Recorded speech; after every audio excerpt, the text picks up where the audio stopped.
멜라민이나 말라카이트 그린 등 유해 물질이 검출된 현지 업체에 대해 수입을 잠정 금지하는 방안이 추진됩니다. 미국발 금융위기로 어려움에 처한 중소기업들의 자금난을 덜어주기 위해서 4조 3천억 원의 정책 자금이 추가로 지원됩니다.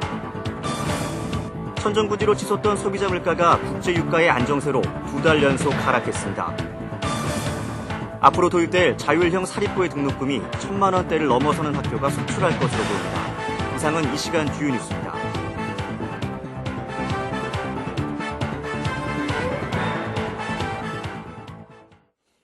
시청자 여러분 안녕하십니까? 멜라민 파문이 계속되고 있는 가운데 정부는 멜라민 등 인체에 해로운 물질이 검출된 현지 업체에 대해서 식품 수입을 잠정 중단하는 방안을 추진하기로 했습니다. 이동직 기자가 보도합니다.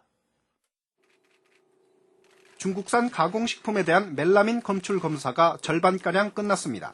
식약청은 오늘 현재 멜라민 검사 대상 428개 품목 가운데 절반가량인 232개 품목에 대한 검사를 완료하고 85개 품목에 대한 검사가 진행 중에 있다고 밝혔습니다. 식약청은 또 검사 대상 품목 가운데 317개 품목이 회수됐으며 나머지 111개 품목에 대한 회수 작업이 진행되고 있다고 설명했습니다. 검사 결과 현재까지 멜라민이 검출돼 부적합 판정을 받은 식품은 총 6개 품목 11건에 이릅니다. 한편 멜라민이나 말라카이트 그린 등 인체에 해로운 물질이 검출된 현지 업체에 대해 식품 수입을 금지하는 방안이 추진됩니다. 보건복지가족부는 유해물질이 검출돼 부적합 판정을 받은 현지 수출업체 제품에 대해 수입을 잠정 중단하는 내용을 골자로 하는 식품위생법 개정안을 정기국회에 제출할 계획이라고 밝혔습니다. 정부안대로 개정안이 통과되면 멜라민이나 말라카이트 그린 등 식품에 사용할 수 없는 물질이 검출돼 부적합 판정을 받은 외국 현지 식품업체는 우리나라로 제품을 수출할 수 없게 됩니다. 개정안은 또 수입업체가 해당 식품 수입을 재개하려면 해당 업체로부터 유해물질이 포함된 경위와 개선사항에 대한 확인서를 받아 당국에 제출하도록 했습니다. CBS 뉴스 이동직입니다. 한나라당과 정부는 최근 미국발 금융위기로 어려움에 처한 중소기업을 위해서 4조 3천억 원의 정책 자금을 추가로 지원하기로 했습니다. 국회에서 김중호 기자가 보도합니다. 당정이 중소기업들의 자금난을 덜어주기 위해 4조 3천억 원 이상의 정책 자금을 추가로 마련키로 했습니다. 한나라당 임태희 정책위 의장과 강만수 기획재정부 장관, 중소기업 유관부처장들은 오늘 여의도의 한 호텔에서 당정 협의를 갖고 중소기업 유동성 지원 방안을 마련했습니다.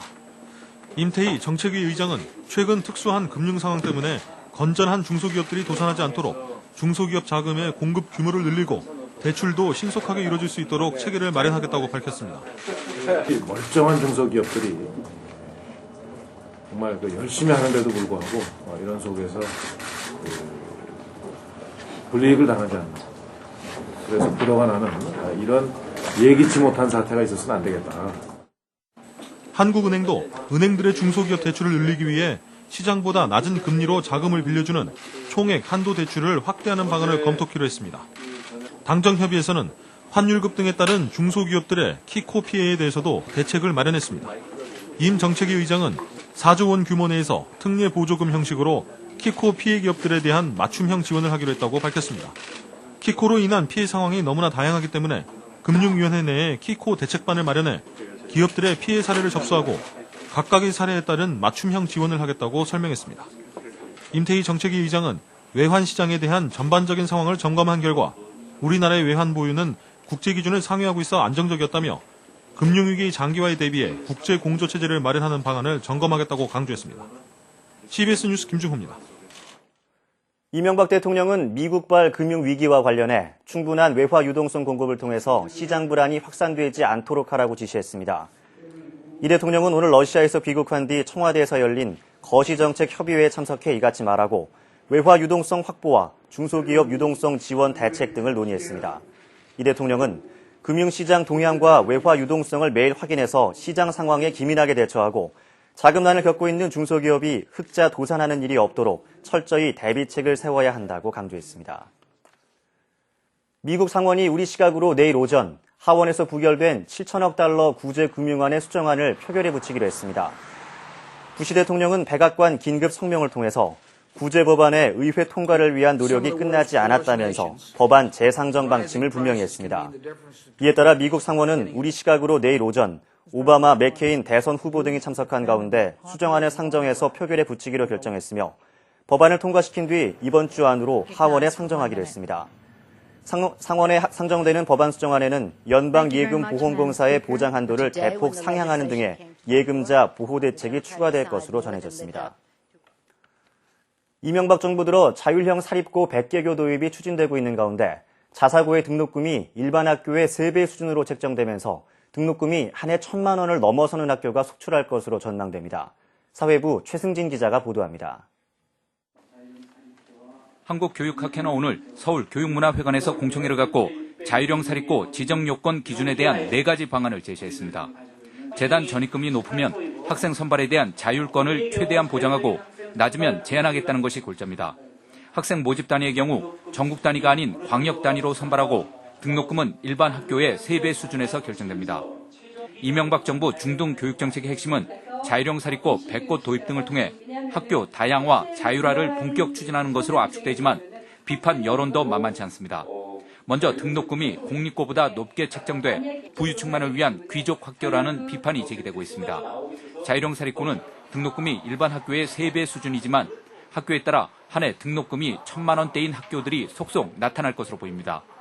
어떤 사립학교를 살리는 프로젝트가 아니라 공교육 살리는 프로젝트 내의 한 부분으로 작용을 해야 한다고 생각을 합니다. 그래서 또 자율형 사립고 도입으로 학교 평준화 해체가 본격화되면서 고교 서열화가 고착화돼 사립고와 일반계 공립고 간 공정한 교육 경쟁이 불가능할 것이라는 우려도 커지고 있습니다. CBS 뉴스 최승진입니다. 천정부지로 치솟던 소비자 물가가 국제유가의 안정세가 점차 반영되면서 2달 연속 하락했습니다.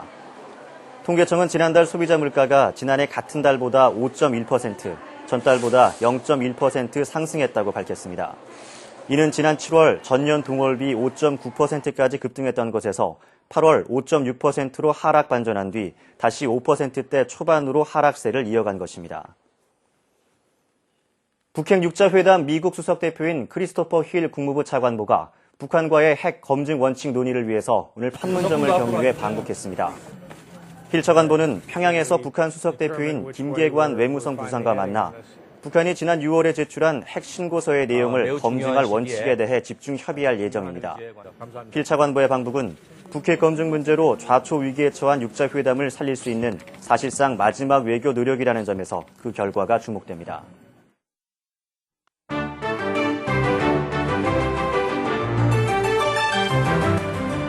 미국 대선의 최대 접전 지역인 오하이오주에서 오늘부터 투표가 시작됐습니다. 15개 주에서 유권자 5천만 명이 참여하게 될 조기 투표에는 이 대선의 중대 변수가 될 것으로 보이고 있는데요. 전체 유권자의 3분의 1을 차지할 것으로 예상되고 있습니다. 투표를 하기 위해서 모인 유권자들의 모습 화면으로 함께 만나보시죠. 가장 먼저 미국 대선에 투표를 하기 위해서 야영장에서 밤을 지새운 유권자들. 선거 당일 혼잡을 막고 투표율을 높이기 위해서 미리 투표를 하는 것입니다. 하지만 조기 투표에도 불구하고 선거 당일 개표에 대한 우려가 제기되고 있습니다. 새로 도입될 투표기가 아직 신뢰성을 확보하지 못하고 있는데요. 2000년 대선 때와 같이 개표를 둘러싼 논란이 재현될지 모른다는 우려가 제기되고 있습니다. 콜롬비아에서 열린 투우 경기. 해마다 열리는 투우 축제의 열기로 뜨겁습니다.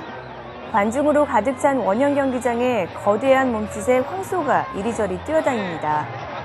성난 황소가 흥에 겨워 투우장에 뛰어든 일반인들과 심지어 말까지 들이받아 넘어뜨립니다. 해마다 열리는 이 경기에는 평균적으로 20명 정도가 경기 도중 사망한다고 하는데요. 올해는 수십 명이 부상을 당했지만 다행히 사망자 없이 축제는 끝나가고 있습니다. 뉴욕의 메디슨 스퀘어 공원에서 도시에서는 보기 힘든 나무집을 볼 수 있게 됐습니다. 동심으로 돌아가 예술을 창조하길 즐긴다는 일본 출신 예술가 타다시 카와마타 씨. 나무집을 지으며 나무들이 손상되지 않을까 걱정하는 주민들이 있는가 하면 어릴 적을 회상하게 만든다며 좋아하는 주민도 있습니다. I had tree houses when I grew up, but I think it would be more interactive if people could go up into them, I think. 도심 한복판에 생긴 나무집으로 바쁜 생활을 반복적으로 하는 도시 사람들에게 삶의 여유를 주게 됐습니다. 지금까지 박주연이었습니다.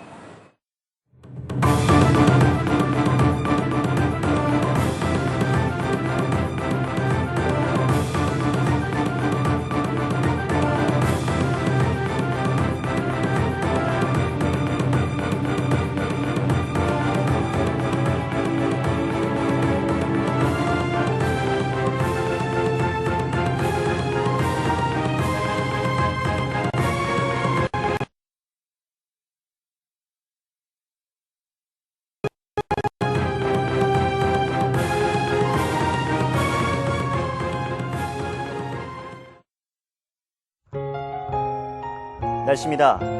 내일은 고기압의 영향으로 전국이 대체로 맑겠습니다. 아침 최저 기온은 7도에서 17도, 낮 최고 기온은 23도에서 26도가 되겠습니다. 서울 지역의 현재 기온은 21.7도입니다. 이상으로 CBS 뉴스를 마칩니다. 시청해주신 여러분 고맙습니다.